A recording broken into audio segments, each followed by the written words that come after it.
இன்னைக்கு வந்து நம்ம மணத்தக்காளி சூப் பண்ண போகிறோம். Super taste for healthy. புண்ணு இடையிலேருந்து ஆசன வாய் வரைக்கும் இருக்கக்கூடிய புண்களை வந்து சரி பண்ணக்கூடியது, அல்சரை சரி பண்ணக்கூடியது, ஜீரண மண்டலத்தை சரி பண்ணக்கூடியது இந்த கீரை. மணத்தக்காளி கீரை, சுக்கா கீரைம்பாங்க, ஒவ்வொரு ஏரியாவில் ஒன்று ஒன்று சொல்லுவாங்க.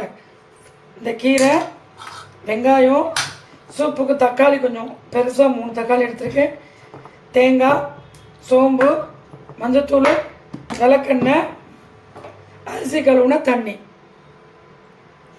அடுப்பை பற்ற வச்சுக்கோங்க. விளக்கெண்ணெய் 1 ஸ்பூன், மஞ்சத்தூள் 1 ஸ்பூன், வெங்காயம், காந்தாரி மிளகா கட் பண்ணி வச்சுருக்கோம் பாருங்கள் அது, கீரை. இந்த கீரை வந்து வேக நேரம் ஆகும், அதனால் நீங்கள் குக்கரில் கூட 2 சவுண்ட் வச்சு கூட எடுக்கலாம். சட்டியில் வச்சா டேஸ்ட்டாக இருக்கும். நான் வைக்கிறேன். தக்காளி,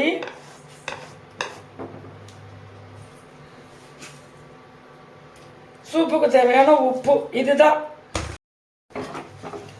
இந்த பாருங்கள், கீரை எல்லாம் மசாலா எல்லாத்தையுமே சேர்த்துட்டோம்.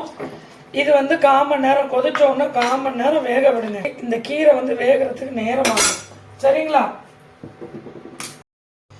இந்த பாருங்கள், சூப்புக்கு தேவையானது சோம்பு, தேங்காய், பூண்டு.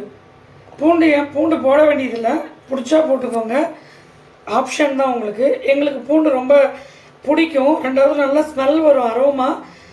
ஃபேட்டுக்கு ரொம்ப நல்லது, கொலஸ்ட்ரால் அதிகம். அதனால ஒரு 4 பல் பூண்டு மட்டும் எடுத்துருக்கேன். இதை நைஸாக அரைச்சி 1/4 மணி நேரம் இது வெந்தவுடனே இதை ஊற்றி இறக்கணும், அவ்வளோதான். 1/4 மணி நேரம் ஆயிடுச்சு, கீரை வெந்துருச்சு. சூப்புனா ரொம்ப தண்ணியாக இருக்கணுங்க, ரசம் மாதிரி தாங்க இதை ஊற்றி சாப்பிட்ணும். எப்படி ஊற்றி சாப்பிட்ணுன்னு நான் காட்டுறேன், சரிங்களா? இது நல்லா கொதிச்சோன்னு தாளித்து விட்டு இறக்கிடணுங்க.